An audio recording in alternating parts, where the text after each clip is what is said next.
കാപട്യത്തിൽ നിന്ന് മോചനം, അതുപോലെ നരകത്തിൽ നിന്ന് മോചനം ആരും ആഗ്രഹിക്കുന്നതാണ്. നരകമോചനം നമ്മളൊക്കെ അള്ളാഹുവിനോട് ചോദിക്കുന്നതാണ്, ചോദിക്കേണ്ടതാണ്. കാപട്യത്തിൽ നിന്നുള്ള മോചനവും അതൊരു വഷളൻ സ്വഭാവമാണ്. പടച്ച റബ്ബ് നമ്മളൊക്കെ കാത്തുരക്ഷിക്കുമാറാട്ടെ.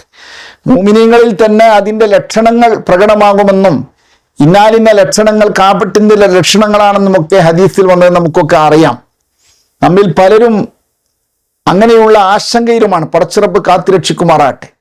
ഈ രണ്ട് വിഷയങ്ങളിൽ നിന്ന്, നരകത്തിൽ നിന്നുള്ള മോചനവും കാപട്യത്തിൽ നിന്നുള്ള മോചനവും കിട്ടാനുള്ള നല്ലൊരു മാർഗം അബൂ ഹുറൈറ റളിയല്ലാഹു അൻഹു എന്ന് റിപ്പോർട്ട് ചെയ്യപ്പെടുന്ന ഹദീസിൽ കാണാൻ പറ്റും. മഗ്രിബ് നിസ്കരിച്ച ഉടനെ, അഥവാ മഗ്രിബിന്റെ പ്രധാനപ്പെട്ട ദിക്റുകളൊക്കെ കഴിഞ്ഞ ഉടനെ 2 റക്അത്ത് സുന്നത്ത് നിസ്കരിക്കുമ്പോൾ ഒന്നാമത്തെ റക്അത്തിൽ ഇഖ്ലാസ് സൂറത്തും രണ്ടാമത്തെ റക്അത്തിൽ ഖുൽ അഊദു ബിറബ്ബിൽ ഫലഖ് ഖുൽ അഊദു ബിറബ്ബിൻ നാസ് സൂറത്ത് ഓതുക. അൽ വസായിലു ഷാഫിഈൽ ബഹുമാനപ്പെട്ട അൽ മുഹദ്ദിസ് മുഹമ്മദ് ഹുസൈനി റളിയല്ലാഹു അൻഹു ഈ ഹദീസ് കൊണ്ടുവന്നതായി കാണാൻ പറ്റും.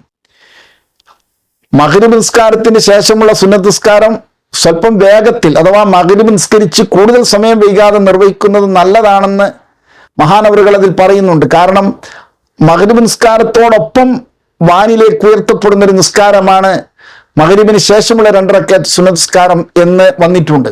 അപ്പൊ അതുകൊണ്ട് കൂടുതൽ ദിക്റുകളൊക്കെ ശേഷത്തേക്ക് മാറ്റിയിട്ട് പെട്ടെന്ന് 2 റക്അത്ത് നിസ്കരിക്കുമ്പോൾ ആ 2 റക്അത്ത് നിസ്കാരത്തിൽ ഈ പറയപ്പെട്ട സൂറത്തുകൾ പതിവാക്കുക. കാപട്യമോചനവും നരകമോചനവും ഉണ്ടാകും. ഭൗതികമായ സംസാരങ്ങളിലേക്ക് പ്രവേശിക്കുന്നതിന് മുമ്പായിരിക്കണം എന്ന നിബന്ധന കൂടെ അതിന് പറയപ്പെട്ടിട്ടുണ്ട്.